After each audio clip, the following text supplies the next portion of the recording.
Bienvenue dans cette nouvelle édition de l'Africa Tonight. Au sommaire de l'actualité, le président tunisien Béji Caïd Essebsi décide de ne pas ratifier le code électoral.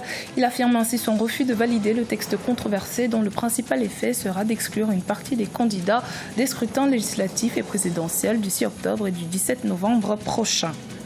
Au Cameroun, la Suisse se positionne en médiateur pour l'ouverture d'un dialogue national afin de résorber la crise anglophone qui perturbe le pays depuis bientôt 3 ans. Crise qui a déjà fait environ 2000 victimes dans les régions anglophones du pays. Et puis une monnaie unique pour faciliter l'implémentation de la zone de libre-échange continentale africaine. C'est la cause que plaide le Parlement panafricain qui estime qu'une monnaie unique facilitera nettement le développement du commerce intra-africain. Mais tout d'abord, de violents affrontements qui ont opposé des soldats à des manifestants à Sidama, dans le sud de l'Éthiopie, entre jeudi 18 et lundi 22 juillet, auraient causé la mort d'au moins 18 personnes. Depuis jeudi, les populations de Sidama manifestent pour réclamer la création de leur propre État régional. L'ethnie Sidama représente environ 5% de la population éthiopienne, estimée à 105 millions de personnes. Ces dernières années, les activistes Sidama ont fait campagne pour réclamer la création d'un État régional consacré à leur ethnie qui serait séparée de l'État régional du Sud et deviendra le 10e État régional de l'Éthiopie. Les Tunisiens devront bientôt se rendre aux urnes pour élire leurs représentants au Parlement. Le dépôt des candidatures aux élections législatives s'est ouvert ce lundi 22 juillet. Des élections qui interviennent dans un climat politique tendu puisque le président Béji Caïd Essebsi a refusé de ratifier l'amendement sur la loi électorale votée par l'Assemblée le 18 juin 2019. Kamesh Katapoulé.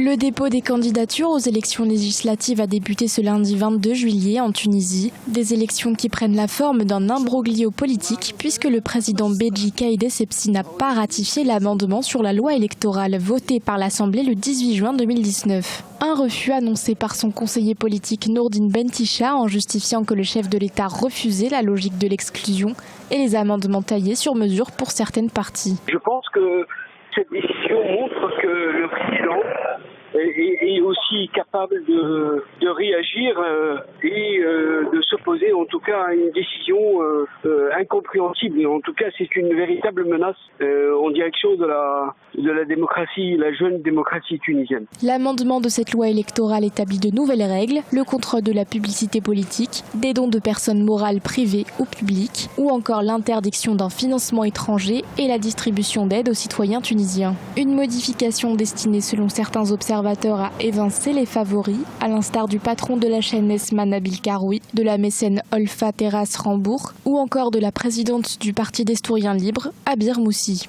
Il y a des délais, il y a des dates, un calendrier pour les élections et je pense que, sauf crise majeure, il n'y a rien qui empêcherait le calendrier de se déployer et de se mettre en place.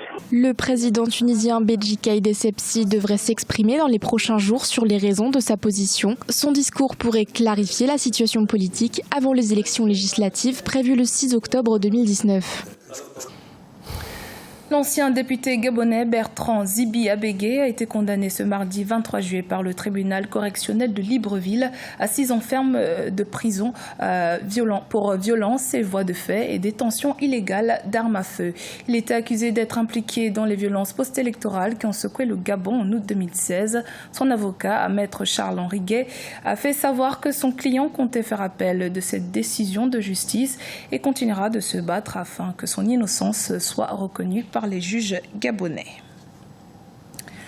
Dans le cadre de la résolution de la crise anglophone au Cameroun, la Suisse propose d'accompagner le pays vers une sortie de crise. Pietro Lazzeri, l'ambassadeur de la Suisse au Cameroun, a rappelé l'urgence de mettre un terme à cette crise qui, depuis près de 3 ans, a déjà fait environ 2000 morts. Les précisions dans ce reportage de notre correspondante Corinne Kamseux.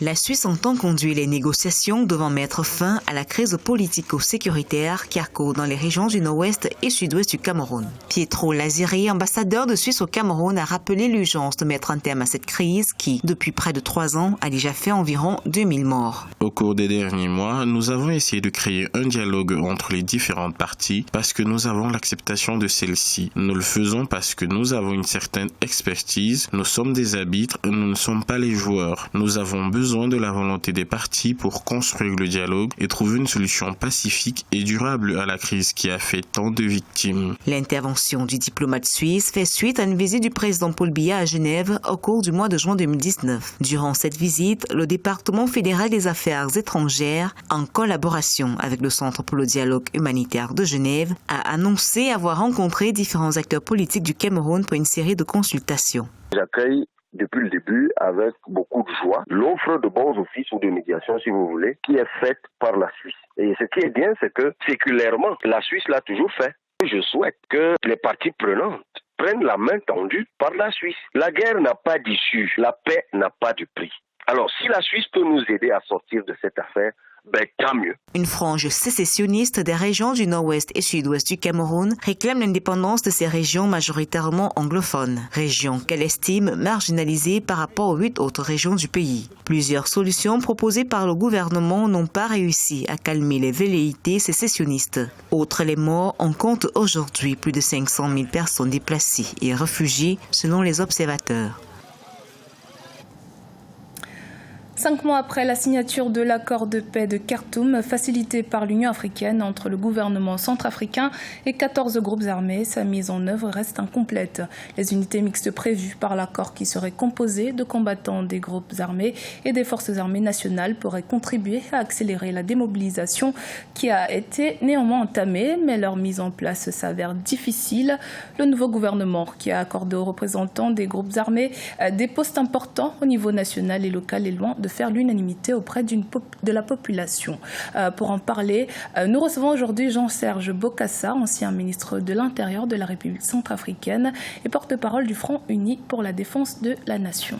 Bonsoir, monsieur Bokassa, et merci d'avoir accepté notre invitation. Je vous en prie.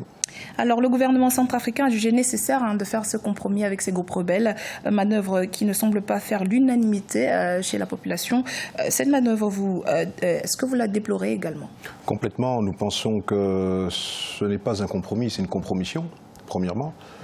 Nous pensons que la Constitution, dont le chef de l'État est le premier garant, est très claire, en l'occurrence sur justement un certain nombre de questions et sur lesquelles je pense qu'il n'a pas suffisamment veillé, parce que l'accord de Khartoum a des conséquences qui aujourd'hui entraînent éventuellement des nominations, comme vous avez pu le savoir. C'est ce que certains veulent considérer comme étant des compromis, en oubliant que la Constitution interdit formellement l'usurpation éventuellement de la souveraineté du pays. Il est dévolu au chef de l'État seul d'en être le garant, de l'exercer, parce que c'est le peuple, au travers du suffrage, qui le lui a confié. Aujourd'hui, nous assistons à un acte de parjure extrêmement grave. D'abord, ça c'est au niveau de la légalité. Il faut aussi rappeler que les accords de Khartoum lient uniquement 2 acteurs.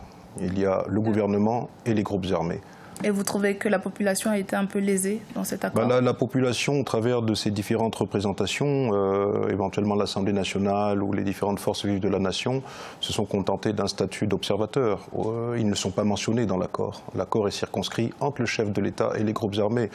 Donc nous avons ici la consécration d'une impunité, qui plus est avec des acteurs qui ont signé près de 8 accords jusqu'aujourd'hui qui ne les ont jamais respectés. Nous constatons que tous les accords... On parle pourtant du DDR qui a été mis en place il y a quelques mois, dans l'ouest du pays. Écoutez, avec les le bilan du DDR est extrêmement faible. Extrêmement faible. Les groupes armés peinent à désarmer, parce que jusqu'aujourd'hui, la logique, c'est un désarmement volontaire, ce à quoi nous ne croyons pas du tout. Ça fait plus de 3 ans, ça fait bientôt 5 ans, voire 5 ans à peu près qu'on est sur cette approche-là, oui, qui ne porte aucun fruit, qui ne donne aucun résultat, si ce n'est que très, très infime.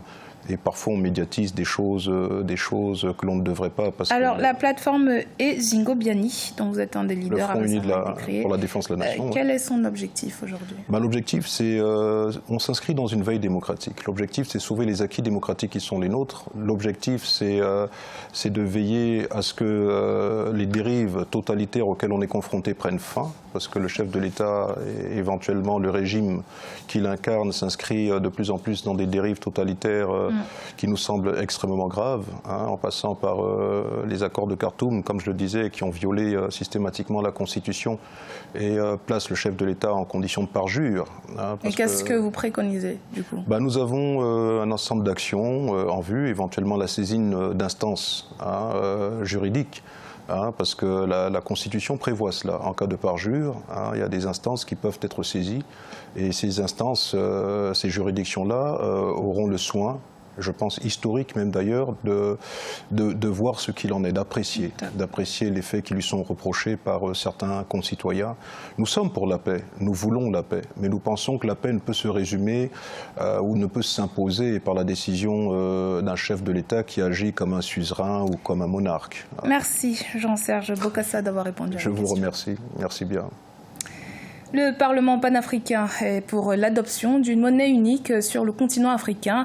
Selon l'institution, cette condition sine qua non devrait permettre de rendre effectif la zone de libre-échange continentale et de booster le commerce intra-africain. La non-atteinte de cet objectif rendrait plutôt difficile l'opérationnalisation de cette zone de libre-échange. Ange Noménian. La zone de libre-échange continentale, destinée à favoriser le commerce intra-africain, ne peut se faire sans l'adoption d'une monnaie unique. Selon le président du Parlement panafricain qui défend cette idée, la multiplicité des monnaies africaines risque de peser sur les revenus, même si le libre-échange venait à être effectif sur le continent. L'exemple du franc CFA utilisé à des taux de parité différents et surtout l'impossible convertibilité entre ces deux zones en Afrique illustre bien ce cas de figure. Nous ne pouvons pas faire le commerce avec des différentes devises étrangères, ça serait difficile. Donc nous on est pour une monnaie unique, même du tout le continent. Si vous parlez du franc CFA, est-ce que vous pouvez imaginer que les deux francs ne sont pas interchangeables? Ce n'est pas normal. Le franc CFA de l'Afrique de l'Ouest et le franc CFA de l'Afrique centrale. Ça voudrait dire, partout où on fera des marchés, il faudra des guichets d'échange de monnaie. L'arrivée de l'ECO, nouvelle monnaie en 2020 dans la zone ouest africaine, suscite quelques lueurs d'espoir en ce qui concerne l'opérationnalisation de la zone de libre-échange. Mais pour le Parlement panafricain, il faut que cette nouvelle monnaie soit adoptée dès le départ par tous les pays de la CEDEAO. Première chose, il faudrait qu'on arrive à ce que cette monnaie soit pour l'ensemble de la CEDEAO.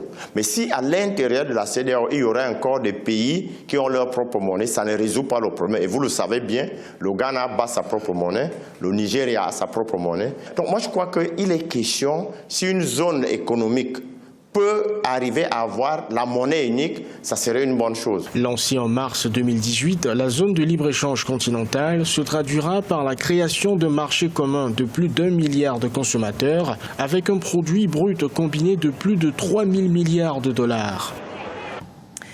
En mode sport, pour terminer, finaliste malheureux de la CAN 2019 en Égypte, les 23 Lions de la Teranga ont reçu des passeports diplomatiques ce lundi 22 juillet de la part du président sénégalais Macky Sall en guise de récompense. L'idée est de leur accorder des facilités et des traitements particuliers lors de leur voyage, signe d'encouragement pour inciter la sélection à mieux faire lors des prochaines compétitions à venir, notamment la CAN 2021 qui aura lieu au Cameroun. C'était le journal de la rédaction. Merci de votre fidélité. Dans un instant, une nouvelle édition de l'actualité sur Africa 24.